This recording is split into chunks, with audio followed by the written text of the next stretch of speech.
Canada's premiers say the pandemic has added enormous strain on their healthcare systems, already squeezed by ballooning costs and an aging population. Today, 4 of them were in Ottawa, asking for $28 billion in additional federal funding. I can't be any more clear. We need your support. We're in desperate need of your support.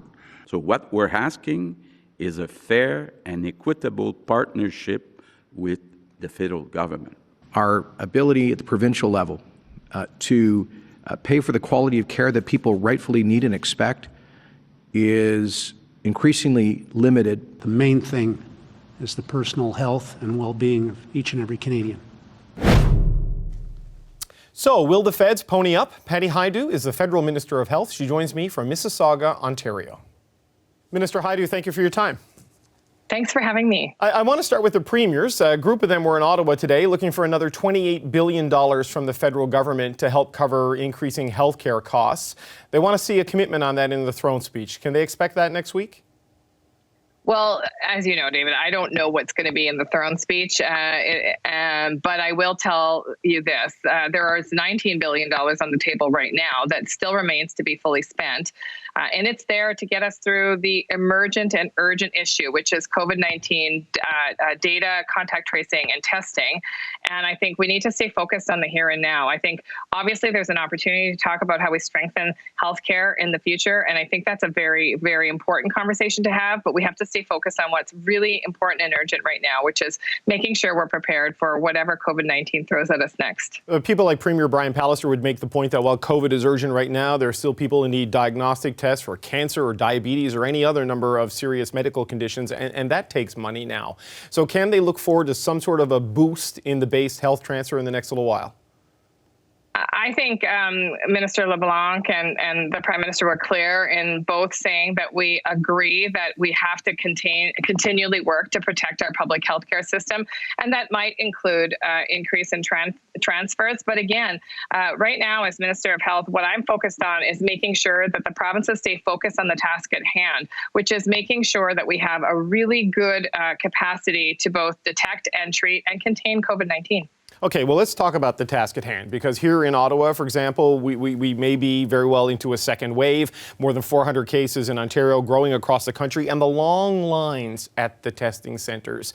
What more needs to be done to speed that up? Do you need to play a greater role, or is this a provincial government issue to solve? Well, as you know, it's provinces and territories that deliver healthcare in their jurisdictions. As you know, I mentioned the $19 billion. I'll say it again. In Ontario alone, for example, $2 billion that was decided upon, by the way, end of April, early May. So, Premier Ford has had several months to figure out the testing strategy for Ontario and to increase his target capacity. I believe it's 78,000. He's about 50% of the way. It's very, very important that the provinces really stay focused on this. Obviously, we'll be there to talk about testing strategies, to help boost, whatever is needed in whatever particular area to contain cases. I'm here today, for example, just met with the Peel Medical Officer of Health to talk about additional measures they might need, like expertise and additional ability to contact trace through federal government supports. But in terms of testing, it is the province that runs the labs. It is the province that has the healthcare capacity, including the specialists and the nurses and the healthcare workers that take the samples. So they have to really stay focused on making sure that the strategy is working for Ontarians. But are you saying they haven't stayed focused? I mean, if you say they're only at about 50% of the testing capacity that they told you earlier this year they're trying to get to, have they lost focus on testing to some degree? Well, certainly. Listen, I think that when Canadians need to get a coronavirus test, the intent behind the $19 billion Safe Restart money was to make sure that no matter where a Canadian was situated, they would have the ability to get a rapid test. We know that to actually contain and suppress COVID-19, it is speed. And the speed is getting a test quickly, especially if you suspect you have COVID-19, if you're a close contact, if public health has identified that you need to have a test for COVID-19, for the coronavirus. And secondly, the ability to do that contact tracing very quickly once a positive result is determined. And so I can't speak to what is happening at the Ontario level, but I can say that that is my expectation as a health minister, and that if there are barriers to achieving those goals, that we should certainly talk about what those barriers are. But clearly the money is there. Okay, so the money is there, but is the outcome there that you expected when the federal government signed off on this money? I mean, basically, are we getting the bang for the buck on the Safe Restart Agreement and the scale up of testing that was negotiated with provincial governments? Well, listen, clearly the outcome's not there for Canadians. We see the lineups. We see the lineups in places that are seeing a surge of cases in Peel, in Brampton, in Toronto, in Ottawa. And of course, that leads to confusion and chaos. It leads to lab capacity that's overwhelmed. I know that testing strategy is going to be increasingly important. And I look forward to hearing the deliberations that Ontario is having on how they adapt their testing strategy to make sure they're testing the right people at the right time in the right priority. But I guess, is there more that you can do as the federal Minister of Health, or is this now an issue that your provincial counterparts need to figure out working with local authorities? It lays in the responsibility of the province, and they are also the ones with the tools to fix it. Listen, at the federal level, we don't deliver healthcare, so I don't have additional tools that I can sweep in with, fully trained lab professionals that can sort of supplant the provincial lab professionals, nor should I, because in fact, Ontario has the capacity to do this. They have now the money to do this. And so I expect them to really identify where those struggles are and adapt their strategy as appropriate. Okay, so it's the provinces and territories who are responsible for doing the testing, but it is the federal government that approves new testing methodologies and things like rapid test kits. There has been some pressure to get this done in Canada, and some criticism that Health Canada, quite frankly, is moving too slowly on things like saliva tests or antigen tests that could increase the rate at which we test and the speed at which we get results. So where are things now? How quickly should Canadians be able to expect a bump in testing through something like a saliva test? Well, I'll just tell you this, even saliva tests that are currently marketed in other countries, many of them still require lab processing. And secondly, of course, we are also very excited about new technology that will allow for more rapid tests, for point of care tests. But quite frankly, the technology is not there yet. We do have experts that are advising us on potentially using technologies in partnership with each other. But Health Canada regulators are focused on one thing, and that's the safety and accuracy of anything that they approve in Canada. If a test is not accurate to the degree that we need, of course, that can be very challenging as well. The last thing I want is Canadians to receive a test that isn't accurate, to think that they are free of COVID-19, and then to go on and spread it to their loved ones, their family, and their community. But what's the threshold there? Because we have seen these tests approved and deployed in other countries, such as the United States, the United Kingdom, people you consider Canada's traditional allies. Yet you're saying it's not at a precise enough level in terms of the results. We heard from people like Dr. Naylor this week, Dr. David Naylor, who's on your advisory committee, saying that, look, we can use these tests and do multiple tests to sort of reduce the risk and take people out of the system. So why the gap between where we are in Canada and what's happening in other countries? Well, the two countries that you pointed to, the United States and the United Kingdom, as you know, are seeing an incredible surge in terms of cases of COVID.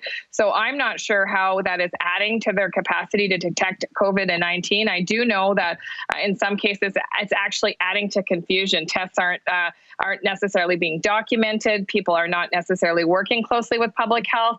People in particular regions don't necessarily know who's used tests and who's positive and who's not. And that's the scenario that I know Health Canada wants to avoid, and so do I as Minister of Health. And that's why I trust the scientists and the regulators who are going to advise us on a strategy that will not make things worse in Canada, but will indeed help us get out of our testing crisis. So taking the testing out of the system, for example, with a home-based test, reduces your line of sight into the actual state of the epidemic. Is that the concern, right, that it doesn't get recorded and reported, but it would need to go into a lab at some point, would it not? And it depends on the technology. And again, it's very difficult to talk about this without actually the scientists beside me, because these are complicated tests in some cases, less complicated in others. But what I'm really focused on is listening to the scientists and the regulators who are guiding us through this pandemic, who are telling us, we will not approve tools that will make it worse for COVID-19. They are working with a number of companies, getting more information.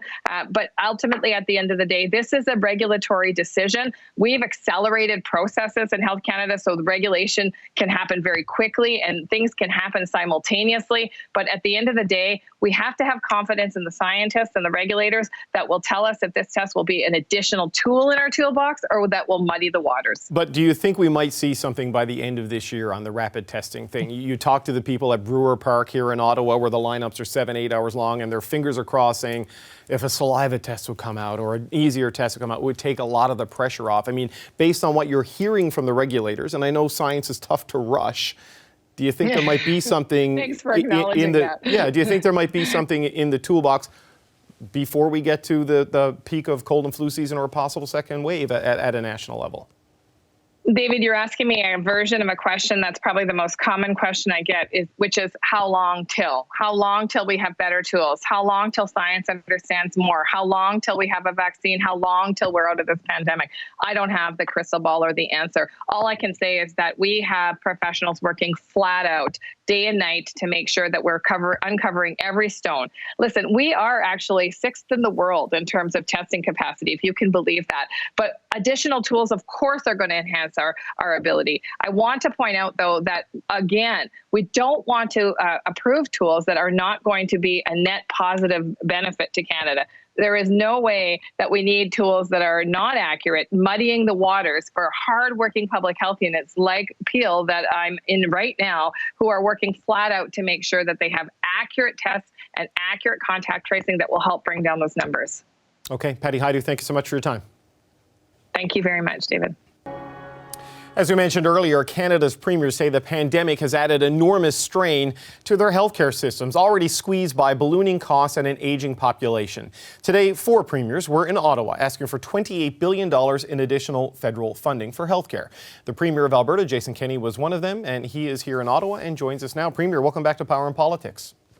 Good to be here. I want to start with the decision you guys made to travel, to come here. I mean, we're having spikes in Ontario and in Quebec, spikes here in Ottawa. Why travel to make this point when it was just to meet with the people who already agree with you and not meeting with, say, the Prime Minister or someone like that in person?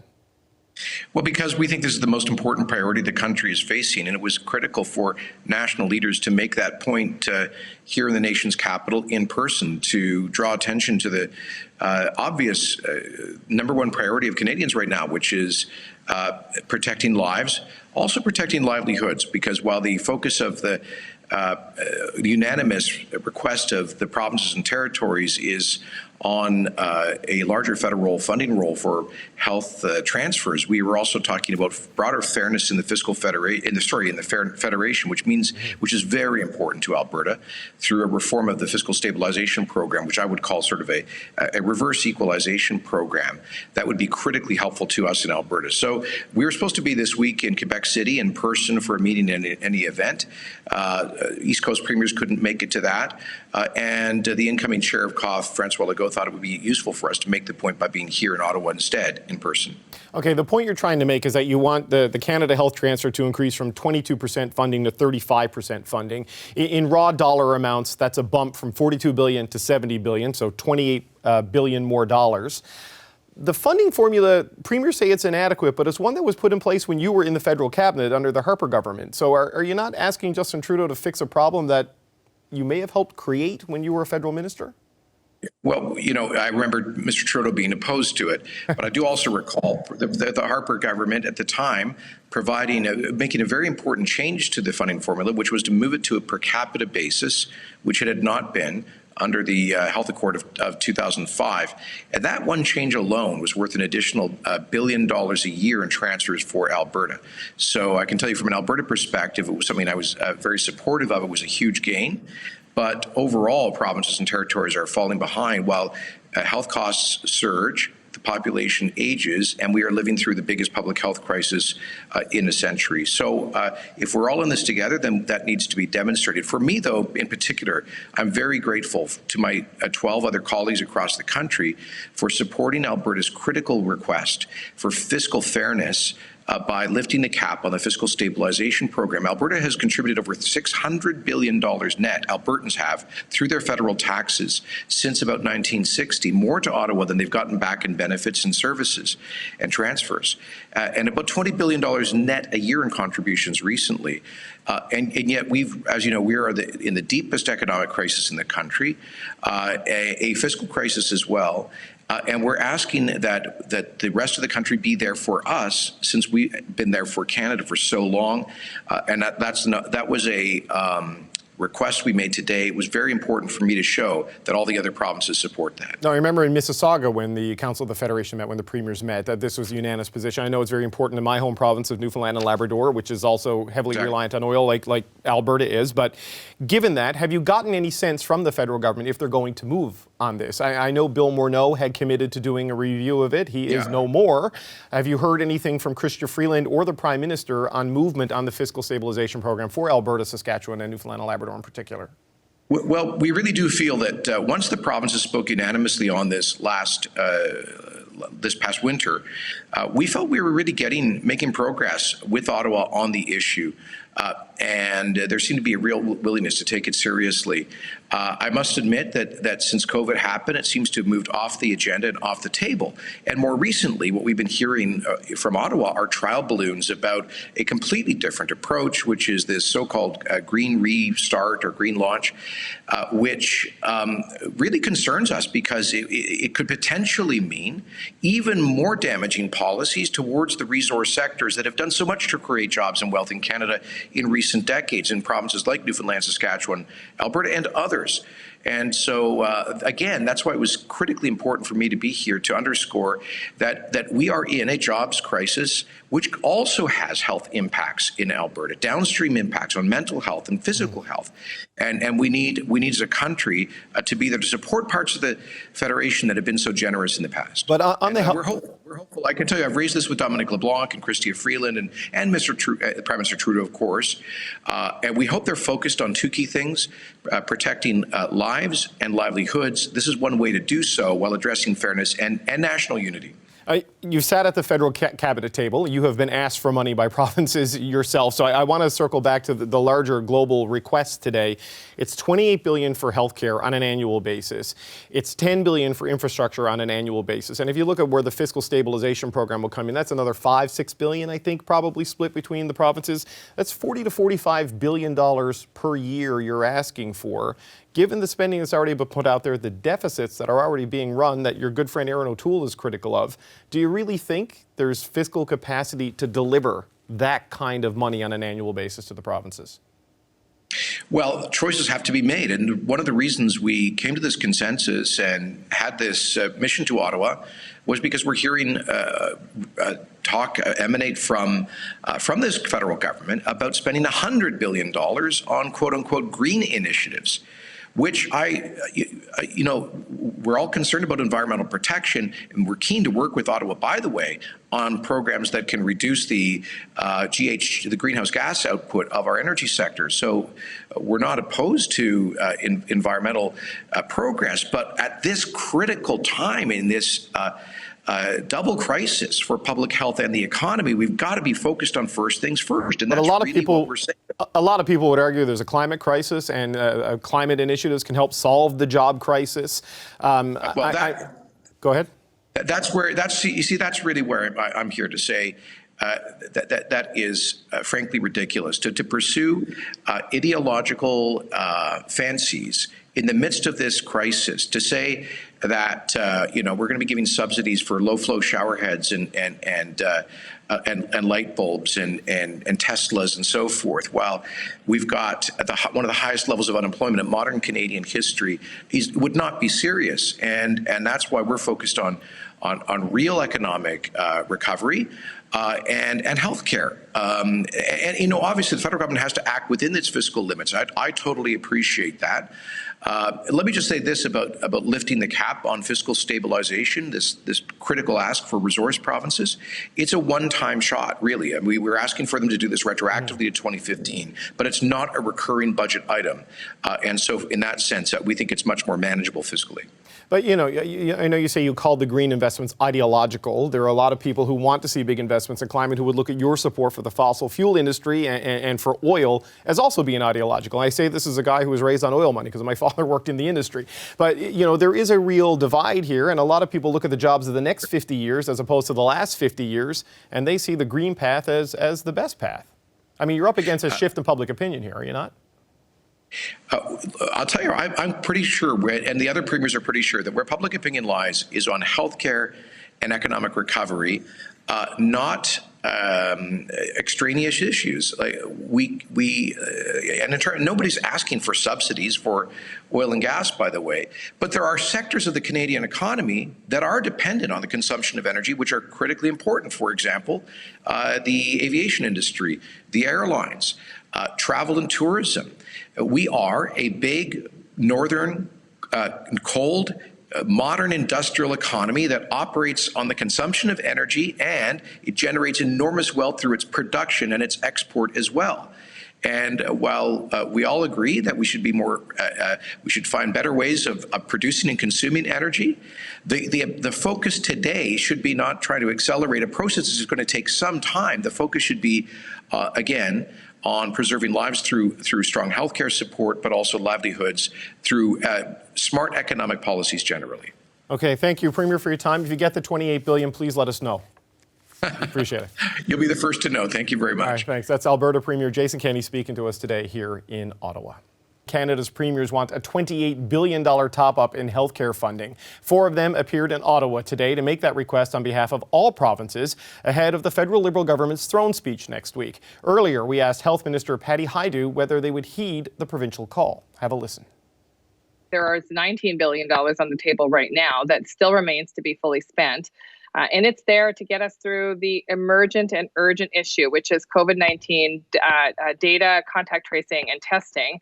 And I think we need to stay focused on the here and now. I think obviously there's an opportunity to talk about how we strengthen healthcare in the future. And I think that's a very, very important conversation to have. But we have to stay focused on what's really important and urgent right now, which is making sure we're prepared for whatever COVID-19 throws at us next.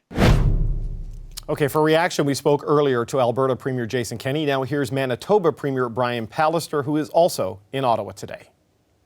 Premier Brian Pallister, thanks for joining us. Hey, my pleasure, Dave. I want to ask you came all of this way and only met with people who already agree with you on the issues you say are most important to you. So why come here and not meet with the federal government if that's who you're trying to convince? Well, we're trying to convince the federal government via your assistance because the Canadian people value health care enough to want to see wait times shortened. They want to see access to testing. They want to see access to appointments and to surgeries when they need them. And wait times are at their highest level in history, while the federal government's commitment is at its lowest level in history. And so we think this is an important and fundamental repair job that we all need to do together. And in anticipation of the federal government wanting to address some of its key issues in the throne speech, we would like them to focus on this issue. But, it's a time where we're asking people not to travel and to work from home if possible, unless it's absolutely essential. If it was important enough for you to come here to hold a news conference, why not also use this opportunity, after exposing yourself to travel risk, to sit down face-to-face with the people that you're trying to change their minds? Well, I'm most assuredly going to do exactly that. I have meetings set up with the Deputy Prime Minister, the Prime Minister, and other ministers, so I'm intending to use this time wisely and well. That being said, I don't think there's any more important issue to focus on than helping people get health care in a timely manner.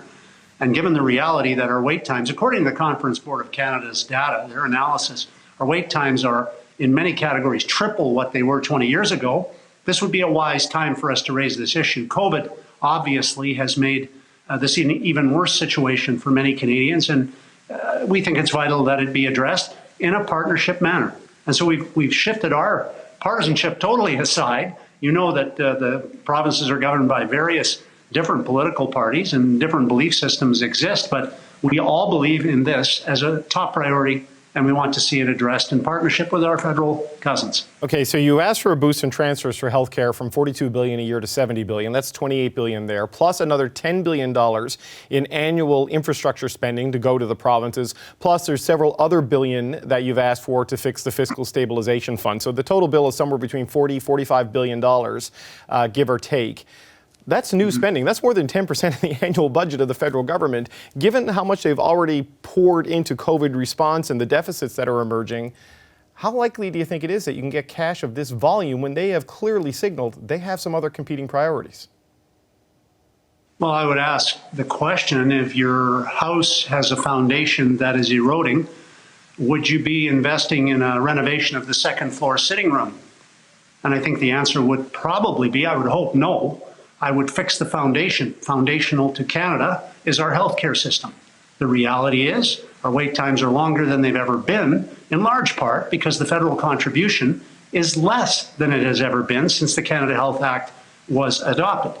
And so the consequence is real for people. And I think you'd be hard-pressed to find any Canadian who doesn't either personally hasn't had the experience of waiting for healthcare services or knows of someone who is waiting in pain and fearful. So the reality is that we need the federal government to step up and resume its rightful responsibilities as a real partner in strengthening our healthcare system. This is foundational to our country, and it's vitally important, not just because of COVID, but because this system has been deteriorating for some time and needs to be strengthened to give Canadians the confidence that they deserve to have, that they can get the care that they need when they need it. You use that analogy of the second floor sitting room renovation and the foundation of the house earlier today in a news conference with a question about pharmacare. You pointed to the fact that people are waiting and that is stressful. People also need drugs, right? People also can't afford drugs. I mean, is something as ambitious and important to a lot of Canadians as national pharmacare, is it really right to compare that to something as like a cosmetic renovation? Isn't that also foundational and fundamental for the good health of a lot of people? My view would be that we do one thing at a time and we do it right. Right now, you would need to have more drugs available all over the country because people are waiting months, in fact, sometimes years, for care in pain. I would say address the major thing first. This throne speech has the chance for the federal government to show that they can do the right thing, that they can make the main thing, and that they can focus. I mean, after all, it's 2020. We should be able to focus on the things that matter most to Canadians. But in a country this big and this complex with the competing needs, a national government has to be able to focus on more than one thing, do they not? I mean, people who are worried about the environment and climate, people who are worried about income support and the economy, that is the main thing to them. I mean, there are a lot of main things out there. Well, there may be, but every poll that you've ever read before every election you've ever covered has demonstrated that Canadians care first and foremost about having access to their healthcare system, that it is their top priority. When wait times are double and triple, and they are what they were 20 years ago, there are more and more Canadians who aren't getting that issue addressed. And here's an opportunity for us to demonstrate that we know what the main thing is and that we're ready to work together to address it. The annual transfers do increase at about 3% a year, which is about half of what has been asked for in the past on a percentage case. That is the level that the Trudeau government has held to, but it was one that was set by the Harper government. Premier Kenney, who was sitting there with you today, he was part of that Harper cabinet. I mean, are you guys not asking Trudeau to fix a problem that Mr. Kenney helped create in terms of the transfer levels? Mr. Kenney's wanting to be part of the solution to a problem, whether he created it or not, is a matter of some debate. I can only tell you that over the last 20 years, according to the Canadian Institute of Health Information, we have seen a diminution of our services, a reduced access to them, and with COVID, that is going to get nothing but worse. And so I'm not about partisanship in this, nor are any of the premiers. We're about addressing a problem that is real, that's affecting literally hundreds and hundreds of thousands of Canadians right now, and telling me that we need to do other things it lands on deaf ears with me. You know that because we talked about this before. This is the top priority. When people have to wait for months for a result of a test that they had to wait weeks to get, to know whether their biopsy is cancerous or not, every day is hell for them. Every day is hell for their families. Every day. That's going on right now in Canada in hundreds of thousands of households. If we can work together, we can address this issue and at least make sure that Canadians can get the care they need. Good care when they need it it's not a secondary thing. It's the primary thing. Let's make the main thing in 2020. We've got an opportunity to show Canadians that we care about this issue. Not everything for everyone, health care for everyone. That's the key issue. The stresses and strains that are in the system that exist right now, how much of that is structural because of what you consider to be underfunding from the federal government, and how much of it is a temporary thing like a surge in strain caused by what we're dealing with COVID-19? Well, the numbers I referenced earlier, David, from the conference board were compiled in 2019. We had no sniff of COVID at that time. And their analysis showed that this problem of double, triple wait times would worsen even without COVID, because the population, as we all know, is aging, the intense nature of the need for treatment and the capacity of our system to deliver it is under stress. And so as we move forward, these problems will get worse unless we address them. And so this is why I say I think it's critical that we focus on this issue. We really must focus on this issue. And, my hope would be sincerely, I think eye test, right? If you go for an eye test, you know the deal with the chart, right? Okay, so at the end of the day, you see that chart and you see it clearly, you get a 2020 diagnosis. What better year than this year for us to see clearly what the challenges are ahead of us? And I don't think the letter on the top of that chart should be anything but H for healthcare, because that's the issue we must address, and we must get ahead of it and stop chasing it, and we must stop worrying about who gets the credit for doing that and just do it together, all partisanship aside. Just one last question before I let you go, in that you are asking for, it's a lot of money by any standard, $28 billion a year plus the infrastructure money. Given the need to spend to this point so much has been done on COVID and what looks like a year, 2 years, who knows how much longer the big spending on COVID is going to be required. Is the capacity there to do something like this right now when the emergency phase is not yet over? With vision and focus, the capacity is most certainly there. The financial capacity, I mean. Yeah, the financial capacity is most certainly there. We know from every study, in fact, some actually commissioned by the federal Liberal Party when the Harper government reduced the funding.